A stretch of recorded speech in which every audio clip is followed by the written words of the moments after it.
Hi and welcome to SQE Success, your pathway to becoming an English solicitor. In this video, we'll explore the principle of separate legal personality in English company law, a core topic in business law under FLK1. When a company is incorporated under the Companies Act 2006, it becomes a separate legal person. That means the company can own property, enter into contracts, sue and be sued, and be liable for crimes independent from its owners or directors.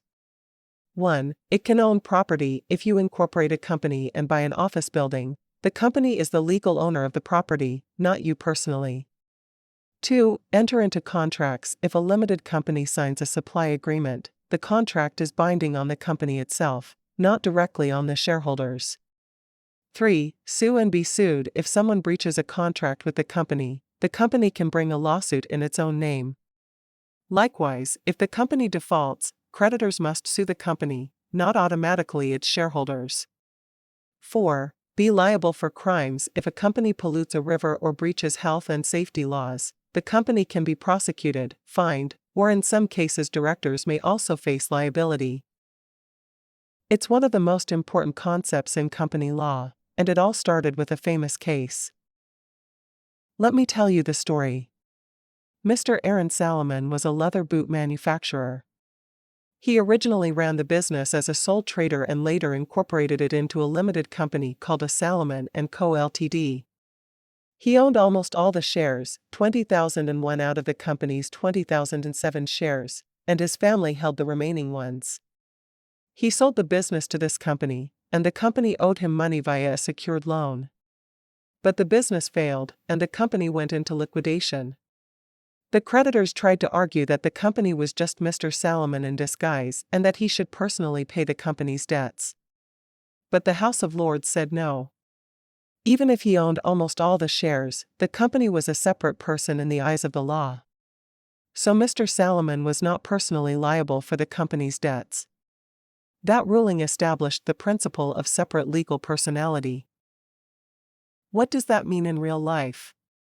Let's say you open a coffee shop as a sole trader. If someone slips and sues you for £50,000, that claim is against you personally. Your car, your home, your savings, all at risk.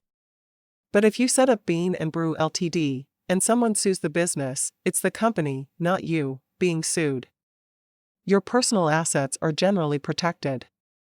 You're liable only up to the value of your shares or guarantees. But don't get too comfortable. There are situations where courts may lift the corporate veil, meaning the court may ignore the separate personality of the company. This happens rarely, but typically if the company is used as a sham or facade to commit fraud. If directors misuse the company structure to avoid existing legal obligation or duties.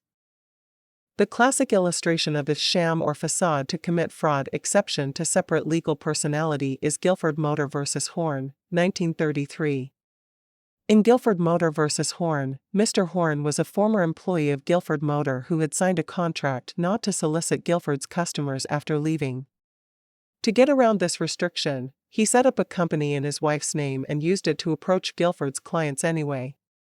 The court saw that the company was simply a cloak or facade created to evade Mr. Horne's contractual obligations. The judges lifted the corporate veil and granted an injunction against both Mr. Horne and the company.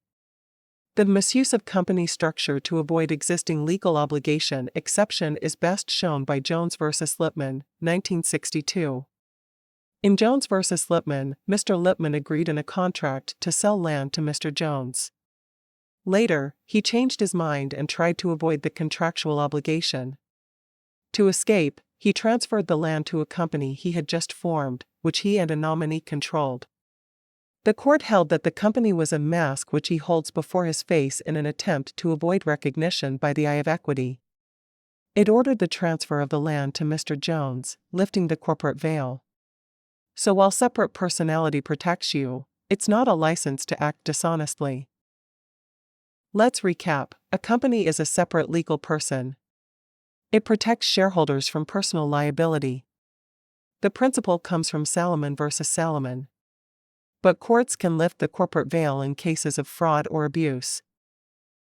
The key to passing SQE1 is mastering the core legal concepts and becoming familiar with the unique style of SQE multiple choice questions, MCQs. I published books packed with carefully designed MCQs, each based on variations of legal scenarios to sharpen your analysis and deepen your understanding. It's a must-read for anyone serious about passing SQE1. Scan the QR code or click the link on this YouTube channel to preview the questions. Turn your ambition into qualification. Begin your SQE journey to become an English solicitor.